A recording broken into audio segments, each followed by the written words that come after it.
Welcome to another In Wheel Time podcast, a 30-minute mini version of the In Wheel Time car show that airs live every Saturday morning, 8 to 11 a.m. Central. Car Talk. Podcasting and streaming from Studio A inside the Sugar Shack Studios. It's the In Wheel Time Car Talk Show. Just ahead, award-winning racetrack announcer with a wrap on the 23 racing season and changes for 24. Ladies and gentlemen, it's Rodney Rodriguez. You'll hear my thoughts on a week with the new Land Rover Defender, a 3-row off-roader that also doubles as a luxury grocery getter. And then Konrad has the cruising calendar. It's all just ahead in this episode of the In Wheel Time Car Talk Show. Howdy, along with Mike out of this world, Mars, King Konrad DeLong. We always need more Jeff Zekin. I'm Don Armstrong. So glad you could join us on this Christmas weekend for our live broadcast. Every Saturday from 8 to 11 o'clock next weekend will be our New Year show. Yeah. And I'm sure that there'll be booze in the studio and we'll be celebrating like no tomorrow. Not. We got something special next weekend. Yeah? What's that? Next weekend. Yeah. Okay, well, there's that. Speaking of something special, ladies and gentlemen, live from the hill country. I guess we could call it that, can't we, Rodney? Close enough, yeah. Close enough. He's close enough hilly. to the hill. Huh? It's hilly. It's hilly, so it's Yeah, okay. but you're at the southern end of the hills.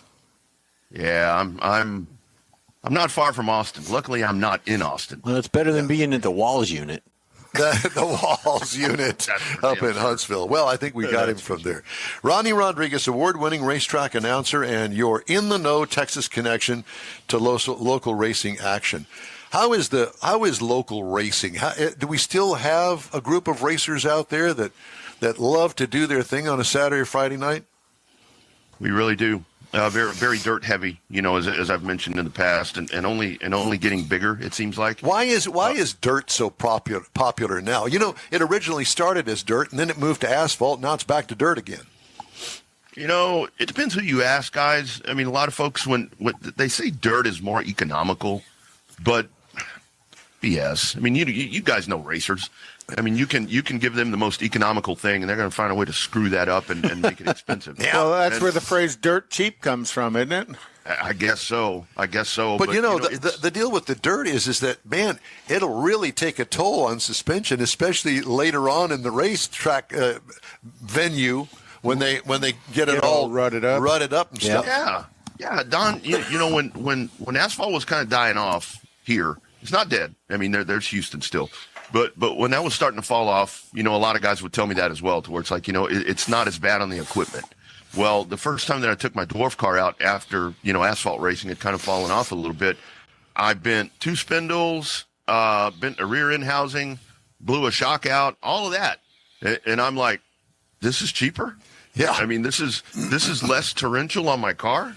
It's all beat to hell, Yeah. So, is dwarf car politically correct anymore? Yeah, it is. It is. Yeah. Yeah, it is. do they sell them as that, dwarf cars? Yeah. That's how they're sold, yeah. Yeah, like they have a huge event every September, October, and it's like the whatever Dwarf Car Nationals, and I'm just waiting for that one to have to change its name, Small Car Vintage Nationals or something. Well, like I mean, but prior to that, Hervé Filich's Nationals. Prior to that, it was midgets. Yeah. Oh, that's talk about politically incorrect. That's still okay because that's one of the first big races that you have. Middle of January, you've got the Chili Bowl up in Tulsa. Yeah, in Tulsa. Yeah. Do you ever go to that? Never been there.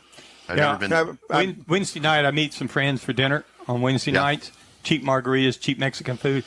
He's got 2 cars that he's trying to get ready to take to the Chili Bowl from down here. Let's explain to everybody the difference between a midget and a dwarf. About 4 inches. It's a DNA. About 4 inches. Yeah, exactly. Wheelbase. I mean, wheelbase and horsepower, essentially. They are both very, when it comes to weight to horsepower ratio, vast difference right there. That's like with the dwarf car. The one that I still have, I mean, it's a very short wheelbase, and but it's got a Kawasaki, 1000 engine in there, so it is just a rocket ship. And midgets have a traditional V8. Yeah. Yeah. And those no reverse, just like a dwarf car. I mean, it's a motorcycle engine. So you're running a motorcycle transmission and all of that. And same thing with the midget, but it's just a lot of horsepower. It's just a whole lot of horsepower. And you better hang on, man, because if one of those things gets a little wicked on you, you're going to take a tumble. But those thrive. I mean, sprint cars I've really found with sprint cars in Texas, they've always been a big deal, dirt sprint cars. But where now, just like with every other division that you find in short track racing, it doesn't matter what surface you're on. It's like with the sprint cars, you've got the 305 sprints, engine. Then you've got the 360 sprints. And then you got the big old bad 410s. But it's one of those things. I joke with my friends at Heart of Texas Speedway out in Waco, right off of 35, right before the split that way. And it's like all they have to do is put Sprint Cars Friday on their marquee. And it doesn't matter if it's a chuck wagon sprint car, that place is going to be jam-packed, man. It's I'll tell you what, cars, man. And especially when it comes, for me, dirt. I'm typically not a big dirt kind of guy, but when it comes to winged sprint cars, I am there. I want to have the hot dog and the Coke and the popcorn. Throwing dirt clods into the stands. I want to be there for that. I want to see that them. 3-wide, crazy Cover that beer stuff. can. Cover that beer cup. That's right. Yeah, it's gonna get some sweet and low in there, if you know what I mean. Yeah. But, is there going to be any of that here in the next few months? World of Outlaws are doing 2 nights at Cotton Bowl Speedway in Page. Okay. Actually, between you guys and I don't remember the exact date, but they've got 2 dates there. You've got some big stuff happening out y'all's way at 105. 105 Speedway in Cleveland, not Ohio. 105 Speedway, they've got a full schedule. And what I'm excited about on the dirt track side this year around here is that, number one, dirt late models. Dirt late models to me are just really cool. With that long nose and that big tall tail. Not to mention, a lot of those that they try to run the crate engine thing that we're working with Rogers Dabs. So that's good for business. But, those are just a lot of fun to watch. And we are starting to see a resurgence right now of the actual, like, IMCA modifieds, the actual true modified cars. Because now you've got economy modifieds. You've got sport mods, limited mods. It's part of what I think was the problem with asphalt racing, to where you had a late model on asphalt, and then you had a pro late model, a limited late model, a beginner late model, a super late model. Geez, how many of these do you need? And it's kind of what I'm seeing with dirt. There's a lot of options, and all the while with those options, the cash register is ding, ding. And in those options, is that about the level of car, the level of driver, a combination of the two? How do they determine what option they want to run in? It's the drivers say it's based on the budget, but what you see a lot of times is, and that's the problem. Like now, what I'm talking about with the modified class in Texas, the true dirt modified, the big mod as we call it, that at one time was the staple. That was you had that. Then you had an IMCA stock car, and you may have some kind of bomber class. That was your dirt, your core dirt series. Well, then I think probably late 90s or whatever, mid to late 90s, you came at the sport mod, which wasn't quite the full-blown modified, but it was something that was a alternate to it if you didn't have the money for the big modified. Well, before you know it, your modified field has shrunk, and a lot of those modified guys have built themselves a sport mod or a limited modified, whatever you want to call it. Because of cost. Now what's happened in the dirt world is you've got these things called factory stocks, which are, a steel-bodied, metric or leaf spring car, whatever you choose to run right there. You can't run headers. You have to run, stock rocker arms. All of that stuff. It's stock. Well, you can race those all around this region right here, and you can pick up $10,000 to $15,000 to win per show. So the limited modified class has now dwindled, and everybody has a factory stock. And, now there are purpose-built factory stock chassis to where that was designed to use a stock concept. So, well, that doesn't sound very factory stock, a factory stock chassis, custom-built chassis. Well, guys, I see. Well, built to specs. I've got friends that build them. And it's like, oh, yeah, got your roller, $20K out the door. $20K for a stock car? Come on. You could buy 4 dwarf cars for that. Well, and then that class too. I mean, because the class that I ran in, the dwarf car, it was all home built, dwarf cars. Now you can pick yourself up some really cool dwarf cars. They're still called dwarf cars, but they're like modified lights is what they look like. You can pick you up one of those rollers, bad boy, for about $16K right out the door, ready for a motor, and let's go. And how much does a motor cost in one of those? Well, and then there's that. So it used to be, eBay used to be the place where you'd go find yourself a good motorcycle engine, and maybe you'd pay $3K, $4K to get something a little more. Now it's $12K. Yeah. The division that I was in, like the last year that I was in there in 2016, the rule that we had, because it was a member-run group, you could run a Kawasaki, a Suzuki, a Yamaha, whatever it was. But in 2016, it couldn't be any newer than, I think, 2008. Wow. That was the newest one you could run. Shoot. Now these guys are going out and getting 2015s and speed, buddy. Hey, get seven of them together and call it the Cinderella series. Yeah, exactly. It's definitely that. So, it's a golden slipper somewhere. Let's talk about the 2023 season that's now in the rearview mirror. How did it go? What you saw, how did it go? It was good. I'm not going to say excellent. I'm not going to say great. I think it was good. I think it's imperative in short track racing, no matter where, any part of the country, that you see progress. And we did continue to see progress, both on asphalt and on pavement. It just, what concerns me, it's been on the asphalt side for a while, and now like with the stuff I'm talking about now on dirt, what you're seeing series that are maybe revitalized. I know on the asphalt side with super late models, with pavement super late models, you've got two really good series that they're not really going head to head, but they're kind of dividing the field. You know what I mean? And when your pool of drivers has kind of narrowed itself down quite a bit, and then you draw a wedge in between them, or kind of put some discontent there, that's concerning to where you might start losing, drivers, or, I hate it when a series or a racetrack falls off the map. I did see in 2023, I saw a lot of racetracks that are no longer going to be operating, and that sucks. I mean, one of them right here in Texas. Devil's Bowl Speedway out in Mesquite. That is one of the biggest racetracks in the country. That was the original racetrack in 1978 that hosted the World of Outlaws, and they ran a huge event in October. And after that event, they said, "Well, that's it. We're done. Closing." And that's a lot of years down the drain. Sell out to a subdivision, or they sell the land, or what happened?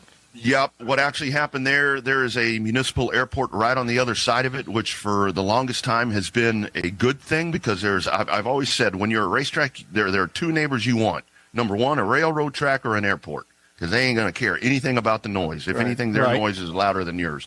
Well, the airport decided they wanted to expand, and they apparently went and made an offer, and the second generation owners were like, can't pass it up. Yeah, really. And you don't really blame them, I guess. How's it looking as far as the public attendance to these events? That's a topic, guys, that comes up frequently. It seems like just on any platform that I end up on. It depending on the show, like you were talking about with sprint cars, dirt late models, those type of things. You usually have a couple of weeks ago in Corpus Christi, they had a big end of the season show, and it packed them. It packed it up really nice.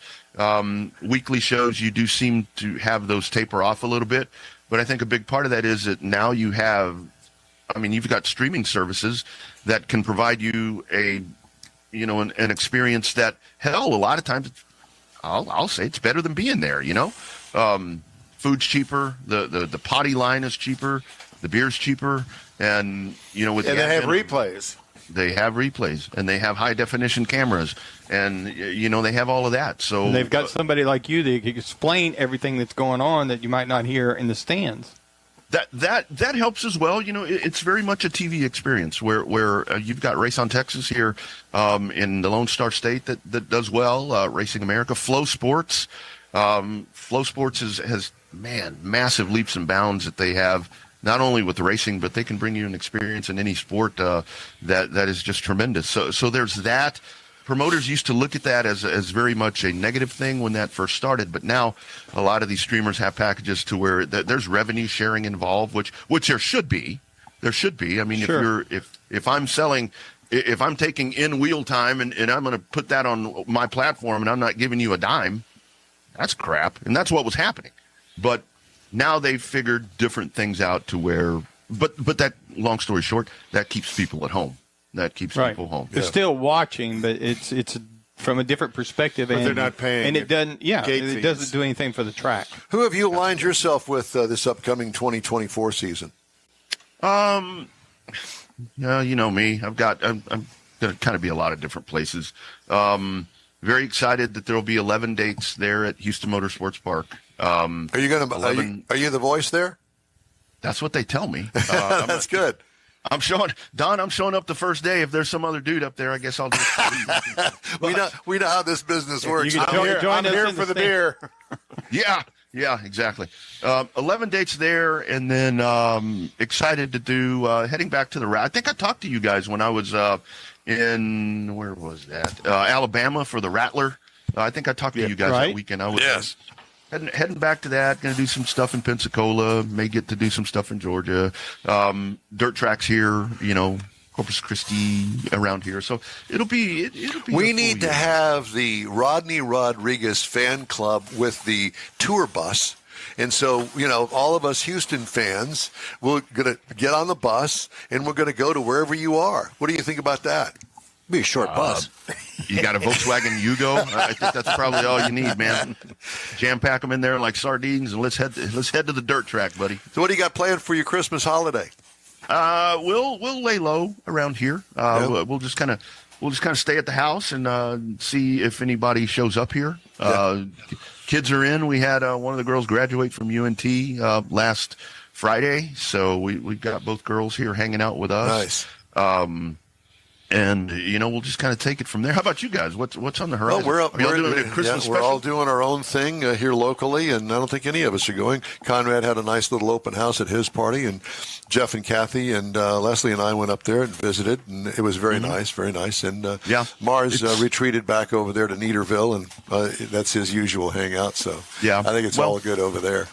Well, and with some of the other stuff, some of my other ventures that I'm in, it's a good time of year right now to be in sports radio because, the team that I cover in college football is playing in the college football championship. So that will keep me. Which team is that?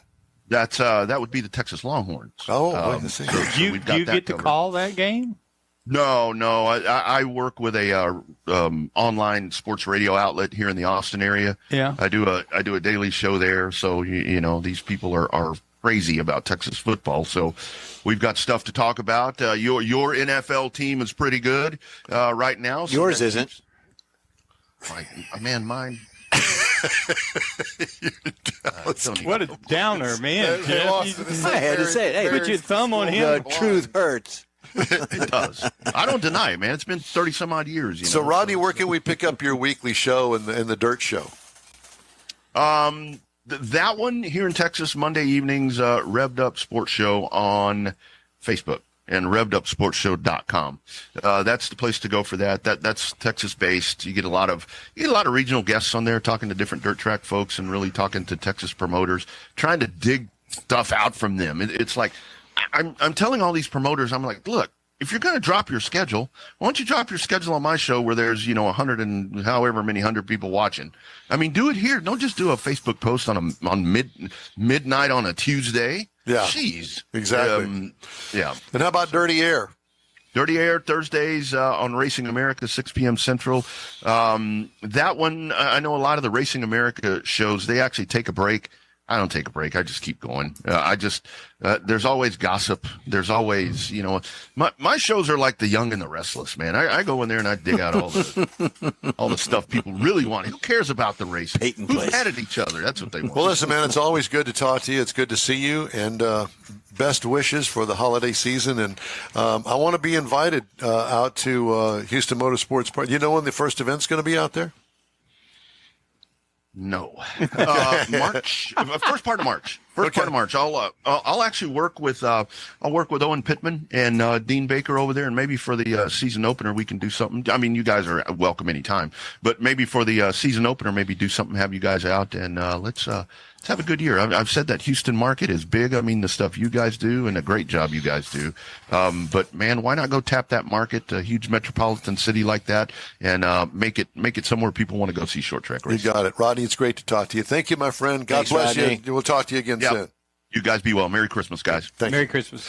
Hey, if you'd like to get in touch with us, shoot us an email. The address is info@inwheeltime.com. Time now for the cruise-in calendar. Konrad has that. Not too much going on as far as cruise-ins, Christmas weekend. So back to you, Don. Okay. Thank you. I'm glad you did your homework on that and found out that there's nothing going on. Don't take us long to do nothing. No, absolutely not. Time now for this hour's car review. Had a chance to drive the 2023 Land Rover Defender. It's available in these trim levels. Starts with the S and moves up to the SE. Then the X Dynamic SE, the X, the V8, and the first edition. I had the 130 SE. This is the long wheelbase model with 3 rows of seating. This is considered a standard SUV body on frame. Seats up to 8 passengers, all new in 2020. Exterior features, well, keeping the post-World War II look with its upright design and windshield, modern styled lighting front and rear with slab sides, kind of a little bit of a throwback there, and it looks pretty good as far as I'm concerned. 2-door version reminds of the Bronco. This is a carryover of top of the fender black plastic protectors. And I don't know whether you're familiar with Land Rover and their vehicles, but it's kind of a long-standing thing. Matter of fact, I saw them restore one here not too long ago, and they actually went out and got some new ones for this particular restoration to sit on top of those front fenders. I think it's so you could stand on them. I think that's what it was originally meant for. And stack stuff on the roof. Yeah, exactly. This is definitely a off-road vehicle. Interior highlights, unique linear dash with a built-in shelf. Very unusual, but it works. Touchscreen is fairly easy to understand. The shifter is high up on the dash. Of course, it's an electronic one, so you push it forward to put it in reverse, and you pull it back to get it into drive. Sounds very British. It is very, very British. Seating is comfortable, but rugged. Cargo trunk room, minimal with all 3 rows of seating up. What I liked about it, lots of off-road option controls that are all displayed on the center stack. And you can control everything if you want to, or put it in automatic, and it will do its own thing. What could use improvement?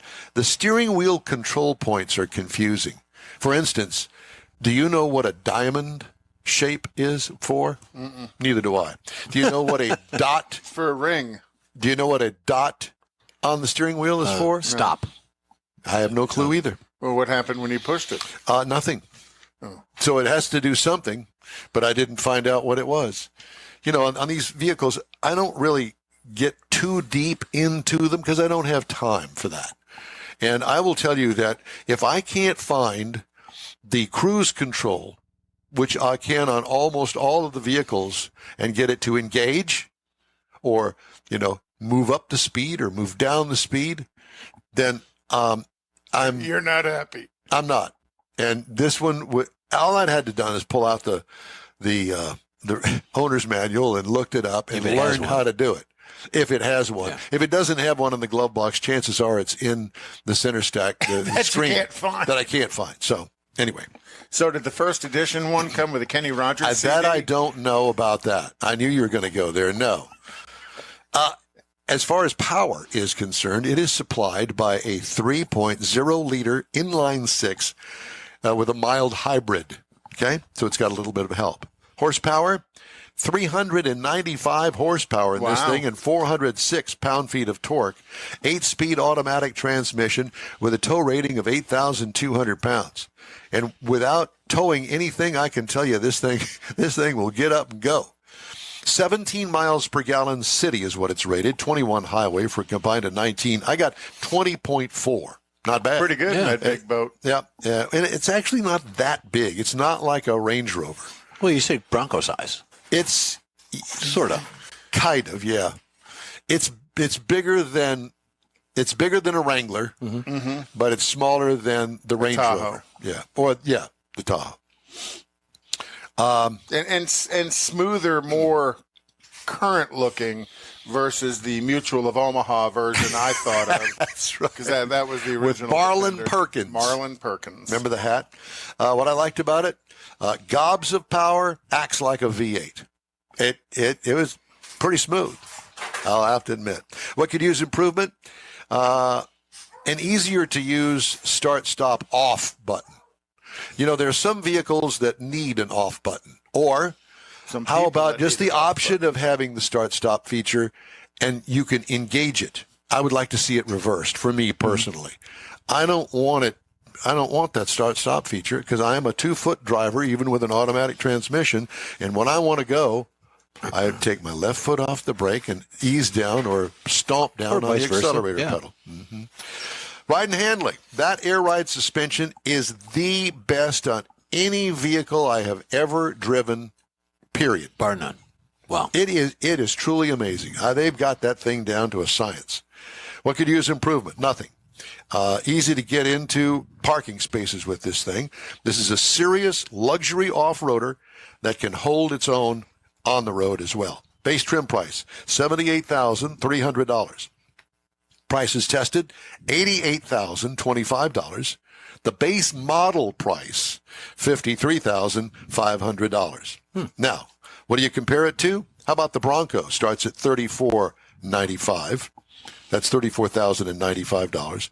Wrangler 4xE, because it is a hybrid, $54,735. So that would be really the more one-on-one. Or you could stay in the Land Rover Discovery, and that starts at $58,400.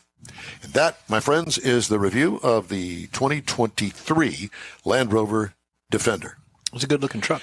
The In Real Time Car Talk show is available 24/7 through the iHeartRadio app. Just look for In Real Time Car Talk. We also video stream on Facebook, YouTube, and InRealTime.com every Saturday, 8 to 11. Podcasts available on your favorite podcast outlet. The In Real Time Car Talk show continues right after this quick break. You own a car you love. Well, why not let Gulf Coast Auto Shield protect it? Houstonian John Gray invites you to his state-of-the-art facility to introduce you to his specialist team of auto enthusiasts. We promise you'll be impressed. Whether you're looking to massage your original paint to a like-new appearance, apply a ceramic coating, install a paint protection film, nano-ceramic window tint, or new windshield protection called ExoShield, Gulf Coast Auto Shield is where Houston's car people go. Curbed your wheels? Instead of buying new, why not have them repaired? How about a professionally installed radar detector? Gulf Coast Auto Shield does that too. Get a peek inside the shop and look at the services offered by getting online and heading to gcautoshield.com. Better yet, stop by their facility at 11275 South Sam Houston Tollway, just south of the Southwest Freeway, and get a personal tour. Gulf Coast Auto Shield is your place to go for all things exterior. Call them today, 832-930-5655 or gcautoshield.com. The original group of Lupi Tortilla restaurants will have you telling your family and friends just what the original recipes mean when it comes to the best fajitas in Southeast Texas. Founder Stan Holt invites you to visit the original Lupi Tortilla near I-10 and Highway 6. Here's the original house that inspired the design of all the rest and the original charm that helped make Lupi Tortilla the go-to destination for Houston Tex-Mex. Speaking of original, nothing can compete with the original lime pepper marinade that everyone will agree makes Lupi Tortilla award-winning beef fajitas the best anywhere. Lupi Tortilla Katy is another location that gives you the same quality and service Houstonians have come to expect at Lupi's. It's located just off I-10 and the Grand Parkway at Kingsland Boulevard in Katy.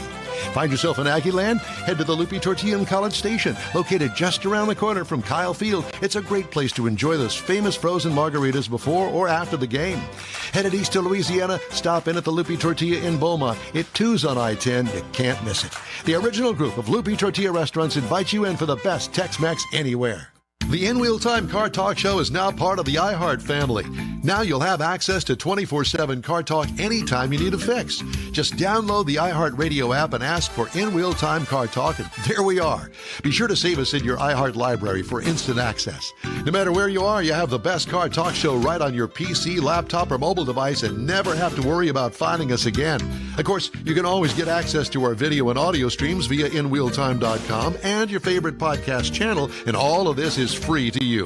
From the iHeart Radio app, you'll not only hear our Saturday morning live show, but the best shows of the past, updated weekly.